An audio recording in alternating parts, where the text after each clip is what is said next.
नमस्कार बच्चों, आज हम वे आँखें कविता पढ़ेंगे और इस कविता के कवि सुमित्रानंदन पंत हैं। मैं विजयलक्ष्मी इस कविता को सरल और आसान व्याख्या के साथ समझाने का प्रयास करूंगी। सुमित्रानंदन पंत जी का जन्म 20 मई सन 1900 को उत्तराखंड के अल्मोड़ा जिले के कोसानी गांव में हुआ था। कविता पढ़ने से पहले हम कविता का परिचय संक्षेप में पढ़ेंगे। वे आँखें कविता के कवि सुमित्रानंदन पंत हैं और सुमित्रानंदन पंत प्रकृति के सुकुमार कवि माने जाते हैं, परंतु उनकी यह कविता प्रगतिशील दौर की कविता है जो शोषित किसान की दीनता, करुणा और पीड़ा को अभिव्यक्ति देने के साथ साथ शोषक वर्ग के अत्याचारों को रेखांकित करती है। अर्थात इस कविता में किसान की करुणा और पीड़ा को दिखाया गया है और जो महाजन होते हैं किसानों का किस प्रकार से शोषण करते हैं उसको भी इस कविता में दिखाया गया है। एक किसान की व्यक्तिगत एवं पारिवारिक दशा का वर्णन कवि ने इस कविता में किया है। किसान की आँखों में पीड़ा, करुणा और दीनता के भाव भरे हुए हैं। उसकी आँखों में अपने उन्हीं लहराते खेतों की स्मृति है जिसे उसने खून पसीने से सींचा था, परंतु अब उसे अपने ही खेतों से बेदखल कर दिया है।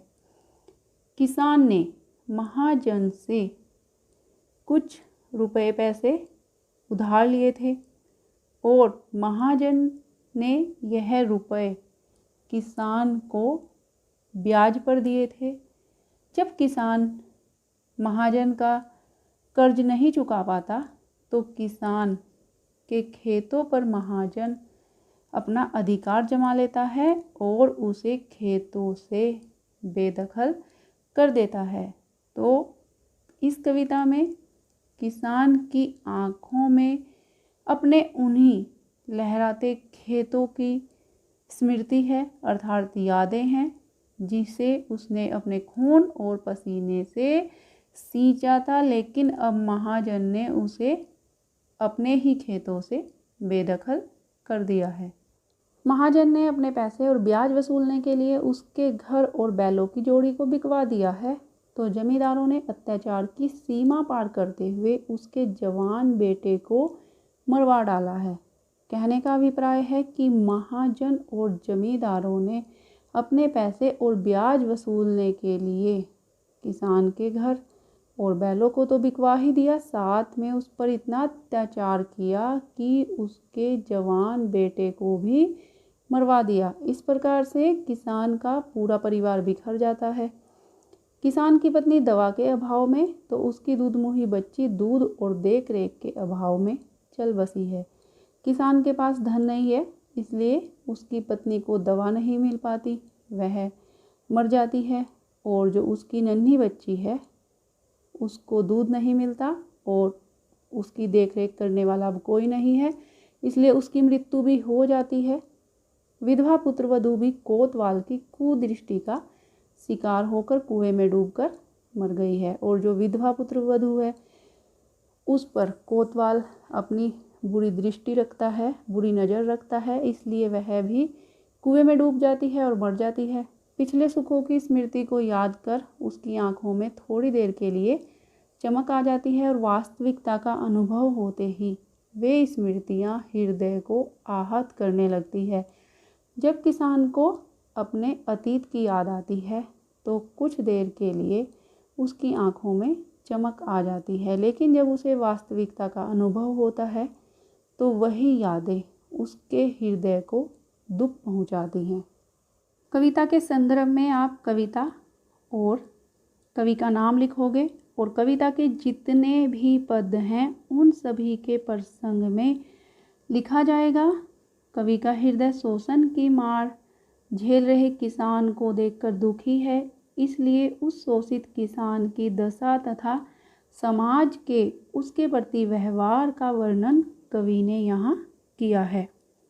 अंधकार की गुहा सरीखी उन आँखों से डरता है मन। गुहा शब्द का अर्थ होता है गुफा और सरीखी का अर्थ होता है समान। तो कवि यहाँ कह रहे हैं कि किसान की आँखें अंधकार की गुफा के समान हैं। जिस प्रकार गुफा का अंधकार समाप्त होने का नाम नहीं लेता, ठीक उसी प्रकार उस शोषित किसान की आँखों में दुख और पीड़ा की कोई सीमा नहीं है। उस शोषित किसान की ऐसी हालत को देखकर कवि का मन डर का अनुभव करता है और कवि का हृदय दुखी हो उठता है। भरा दूर तक उनमें दारुण दैन्य दुख का नीरव रोदन। दारुण का अर्थ होता है अत्यधिक, अर्थात जिसे सहना कठिन हो, और दैन्य का अर्थ होता है दीनता। नीरव का अर्थ होता है शब्द रहित, और रोदन का अर्थ होता है रोना। तो कवि कहते हैं कि शोषित किसान की आँखों में दीनता से भरे अत्यधिक दुख का मौन रुदन भरा हुआ है, जिसका कोई अंत होता दिखाई नहीं देता। अर्थात कवि को किसान की आँखों में एक दर्द, एक पीड़ा दिखाई देती है, जिसको किसान रोकर व्यक्त नहीं कर पाता। वह स्वाधीन किसान रहा, अभिमान भरा आँखों में इसका। स्वाधीन का अर्थ होता है स्वतंत्र। तो कवि कहते हैं कि किसान का अतीत अच्छा था, वह स्वतंत्र था, उसके पास अपने खेत थे और इसका स्वाभिमान उसकी आँखों में झलकता था। परंतु आज वह अकेला पड़ गया है। छोड़ इसे मझधार आज संसार कगार सदृश बह खिसका। मझधार का अर्थ होता है बहती धारा के बीच या समस्याओं के बीच, और कगार का अर्थ होता है किनारा, सदर्श का अर्थ होता है समान। तो कवि कह रहे हैं कि इस संसार के लोग किसान की पीड़ा को दूर करने की अपेक्षा उसे दुखों की बहती धाराओं में छोड़कर किनारे की भांति दूर खिसक गए हैं। संसार को किसान के दुख और पीड़ा से कोई लेना देना नहीं है। वह तो अपना मतलब सिद्ध कर उससे उसी प्रकार दूर खड़ा हो गया है, जिस प्रकार किनारा बहती धाराओं से अलग खड़ा रहता है। यहाँ पर इस पद में अंधकार की गुहा सरीखी व कगार सदृश में उपमा अलंकार है।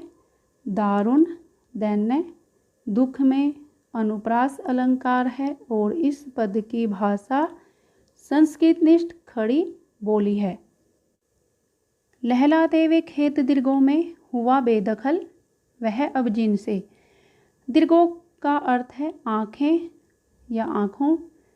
तो कवि यहाँ पर कह रहे हैं कि किसान और महाजन ने अब उसे खेतों से बेदखल कर दिया है, और अब किसान की जो फसलें किसान के खेतों में पहले लहलाती थी, अब किसान की आँखों में मात्र सपना बनकर रह गई हैं।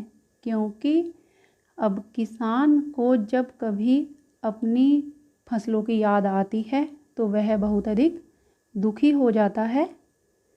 हंसती थी उसके जीवन की हरियाली जिनके तीर्ण तीर्ण से। तीर्ण का अर्थ होता है तिनका।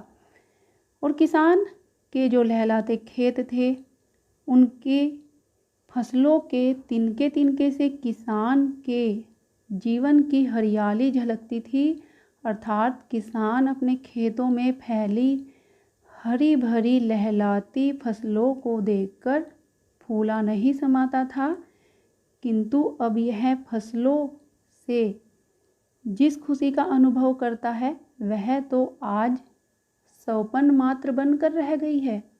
क्योंकि अब किसान के खेतों पर जमींदारों और महाजनों का अधिकार है।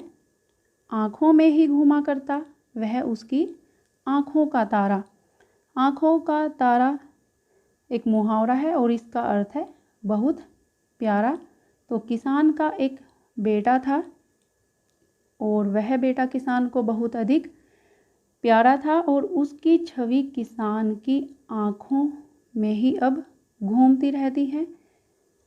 कारकुनों की लाठी से जो गया जवानी में ही मारा, और अब किसान के उस बेटे को महाजन और जो जमींदार लोग हैं उनके कारिंदों ने, कारकुनों का अर्थ होता है कारिंदों, ने मार दिया है और उसको जवानी में ही लाठियों से पीट पीट कर मार डाला था। आज अपने बेटे का चित्र किसान अपनी सूनी और दैन्य से भरी हुई आँखों में छिपाए हुए है। अर्थात आज भी किसान को अपने उस प्यारे बेटे की याद आती है। यहाँ पर लहराते खेत तथा जमींदारों की लाठी से पीट पीट कर मरे हुए जो पुत्र में दृश्य बिंब साकार हो उठता है, और तृण तृण में पुनरुक्ति प्रकाश अलंकार है, जीवन की हरियाली में रूपक अलंकार है, और आँखों में घूमना, आँखों का तारा, मुहावरों का यहाँ पर प्रयोग किया गया है। और इस पद की भाषा भी संस्कृत निष्ठ खड़ी बोली है। बिका दिया घर द्वार, महाजन ने न ब्याज की कौड़ी छोड़ी। महाजन का अर्थ है साहूकार, जो किसान को ब्याज पर रुपए पैसे उधार देता था, और कौड़ी का अर्थ है एक भी पैसा। तो इस प्रकार से किसान की दयनीय दशा का वर्णन करते हुए कवि कह रहे हैं कि महाजन ने किसान से अपने रुपए वसूलने के लिए उसके घर को भी बिकवा दिया है। अर्थात महाजन ने ब्याज की कौड़ी कौड़ी वसूलने के लिए कोई कसर बाकी नहीं छोड़ी। रह रह आँखों में चुभती वह कुर्क हुई बर्धों की जोड़ी। कुर्क का अर्थ है नीलाम और बर्धों का अर्थ है बैल। तो कवि कह रहे हैं कि किसान के पास बैलों की एक जोड़ी थी जिसे महाजन ने नीलाम कर दिया, और अब उन बैलों की याद किसान की आँखों में चुभती रहती है। उजड़ी उसके सिवा किसे कब पास दुहाने आने देती। किसान के पास एक सफ़ेद रंग की गाय भी थी जिसे किसान प्यार से उजड़ी कहता था। तो किसान कहता है कि वह गाय जो किसान के सिवा किसी को अपना दूध दूहने के लिए नहीं आने देती थी, आज वह भी जमींदार अर्थात महाजन की भेंट चढ़ गई है। आँखों में नाचा करती, उजड़ गई जो सुख की कहती। तो अब किसान की दशा का वर्णन करते हुए कवि कह रहे हैं कि किसान का सुखों से भरा घर अब उजड़ गया है। अब तो उस सुखी संसार की यादें ही किसान की आँखों में नाचती रहती हैं। अर्थात किसान को वही पुरानी बातें याद आती रहती हैं। बैलों की जोड़ी की, उजड़ी गाय की याद आते ही उसकी आँखों में करुणा और पीड़ा के भाव उभर आते हैं। यहाँ इस पद में घर द्वार की कौड़ी, ने न, किसे कब में अनुप्रास अलंकार है, रह रह में पुनरुक्ति प्रकाश अलंकार है, और पास दुहाने आने देती में प्रश्न अलंकार है। आँखों में चुभना, आँखों में नाचना मुहावरे का प्रयोग भी यहाँ पर किया गया है, और देशज शब्द बर्धों का यहाँ प्रयोग हुआ है, और यहाँ पर भी खड़ी बोली का प्रयोग हुआ है। दर्पण के घरनी स्वर्ग चली आंखें आती भर। घरनी का अर्थ है घरवाली या पत्नी। किसान की जो संपत्ति थी, जो उसका घर था, वो सब महाजन ने बिकवा दिया था, नीलाम करवा दिया था। अब किसान के घर की परिस्थितियाँ बिगड़ चुकी थी, इसलिए किसान की पत्नी जब बीमार पड़ी तो वह दवा आदि के अभाव में स्वर्ग सिधार गई। अब किसान को पत्नी की याद आती है और उसकी आंखें भर आती हैं। देख रेख के बिना दूधमुही बिटिया 2 दिन बाद गई मर। दूधमुही का अर्थ है नन्ही, और किसान की जो छोटी सी नन्ही सी बेटी थी वह बिना देख रेख के 2 दिन बाद ही मर गई, क्योंकि अब उसकी देखभाल करने वाला कोई नहीं था। घर में विधवा रही पतोहू लक्ष्मी थी, यद्यपि पति घातिन। पतोहू का अर्थ है पुत्रवधू और पति घातिन का अर्थ है पति को मारने वाली। अब किसान के घर में पत्नी और बेटे के मर जाने के बाद विधवा बहू रह गई थी, जो कहने को तो नाम से लक्ष्मी थी, परंतु समाज में विधवाओं को पति घातिन कहकर उन पर अत्याचार किए जाते थे। और किसान की पुत्रवधू भी इस कलंक को, इस अत्याचार को झेल रही थी। पकड़ मंगाया कोतवाल ने डूब कुएं में मरी एक दिन। और जो कोतवाल था उसने तो अन्याय की सभी सीमाओं को पार कर दिया था। वह किसान की पुत्रवधू पर अपनी बुरी नज़र रखता था। उसने एक दिन किसान की पुत्रवधू को पकड़वा कर अपने पास बुलाया।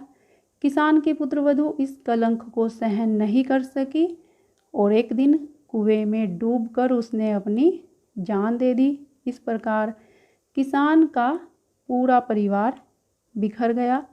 यहाँ पर इस पद में घरनी, स्वर्ग, लक्ष्मी आदि तद्भव शब्दों का प्रयोग हुआ है। दवा, दर्पण और 2 दिन में अनुप्रास अलंकार है। आंखें भर आना मुहावरे का सार्थक प्रयोग हुआ है और इस पद की भाषा खड़ी बोली है।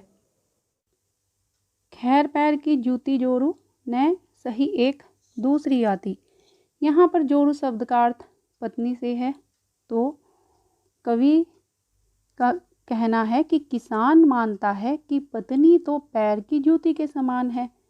अगर एक सही न आए तो दूसरी को लाया जा सकता है, अर्थात अगर एक पत्नी न रहे तो दूसरी से विवाह कर उसे लाया जा सकता है।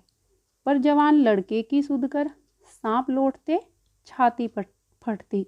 यहाँ पर सांप लौटने का अर्थ है क्रोध पैदा होना और छाती फटने का अर्थ है दुख का अनुभव होना।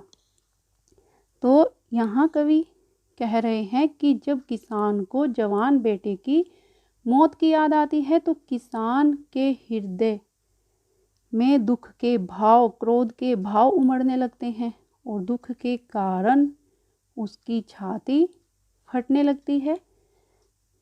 कवि का अभिप्राय है कि किसान को अपनी पत्नी के मरने से ज़्यादा दुख अपने जवान बेटे की मौत का है। पिछले सुख की स्मृति आँखों में अक्षण भर एक चमक हिलाती। स्मृति का अर्थ है याद, और जब कवि को अपने अतीत की याद आती है, अपने पारिवारिक सुखों की याद आती है, तो अक्षण भर के लिए, थोड़ी देर के लिए उसकी उदास और पीड़ा से भरी हुई आँखों में चमक आने लगती है, अर्थात किसान खुश हो जाता है थोड़ी देर के लिए। तुरंत सुनने में गड़वह चितवन तीखी नोक सदृश बन जाती। सदृश का अर्थ है समान।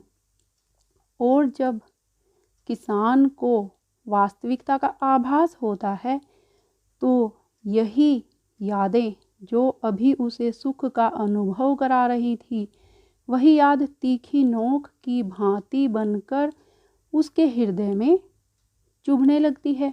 उसकी आँखों की चमक लुप्त हो जाती है। पारिवारिक सुखों की स्मृतियाँ अब उसके हृदय को पीड़ा पहुँचाने लगती है और उसकी आँखों में फिर से करुणा और पीड़ा के कभी न समाप्त होने वाले भाव उमड़ने लगते हैं। कवि ने इस पद में पत्नी के प्रति घटिया मानसिकता को दिखाया है। वह पत्नी से अधिक पुत्र को महत्व देता है। सांप लौटना, छाती फटना, पैर की जूती होना आदि मुहावरों का प्रयोग इस पद में किया गया है। और तीखी नोक सदृश में यहाँ उपमा अलंकार है और इस पद की भाषा खड़ी बोली है। यह कविता यहीं पर समाप्त होती है और मैं आशा करती हूँ कि यह कविता आपको समझ आई होगी। धन्यवाद।